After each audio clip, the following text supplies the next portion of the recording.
Assalamualaikum warahmatullahi wabarakatuh.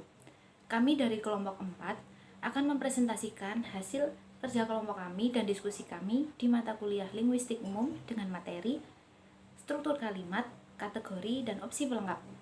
Sebelumnya, kami akan memperkenalkan diri dengan saya sendiri, Yulia Sirahayu dengan NPM terakhir 075, yang kedua Rizka Safitriwardani dengan NPM 081, selanjutnya Permita Wahyu Utami dengan NPM 058, yang keempat Letian Panduwulansari dengan NPM 070, dan yang kelima Safalia Desla Gunlista dengan NPM 092.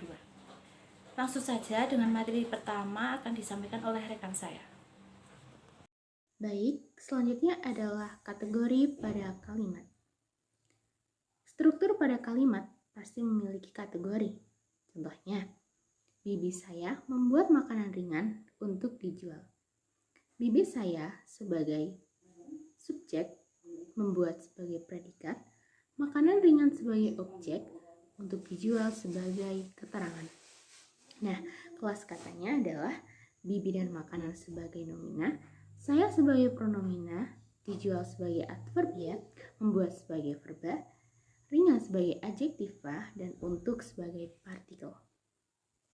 Struktur kalimat yaitu terdiri dari satu klausa. Unsurnya lengkap, ada subjek dan predikat, memiliki intonasi final.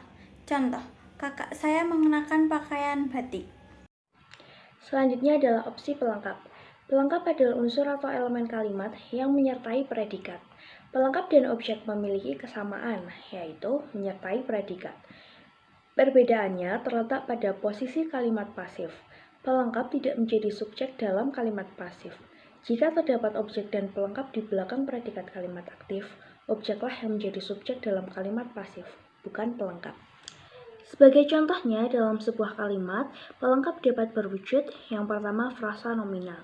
Frasa nominal adalah suatu frasa yang mempunyai inti kata benda dalam unsur pembentukannya dan juga dapat difungsikan sebagai pengganti dari kata benda. Contohnya adalah botol itu berisi air putih. Air putih di sini merupakan frasa nomina.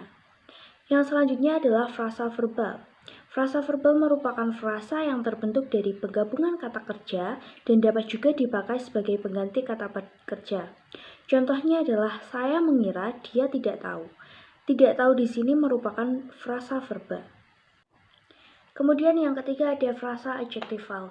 Frasa adjektival adalah frasa yang dibentuk dengan menggabungkan kata sifat dan menambahkan kata keterangan dalam kalimatnya. Sebagai contoh, dia menganggap saya marah sekali. Nah, marah sekali di sini merupakan frasa adjektival. Yang kedua, berada langsung di belakang predikat jika tak ada objek, dan di belakang objek jika ada objek. Contohnya seperti ia menjadi tentara dan ia membacakan adik sebuah cerita. Yang ketiga, tidak dapat menjadi subjek akibat penafsiran kalimat. Contohnya seperti dalam kalimat bukunya menari. Bukunya adalah subjek dan menari adalah pelengkap. Menari tidak dapat menjadi subjek yang menggantikan bukunya dalam konteks ini karena peran mereka berbeda dalam kalimat. Yang terakhir, tidak dapat diganti dengannya, kecuali dalam kombinasi preposisi selain di, ke, dari, dan akan.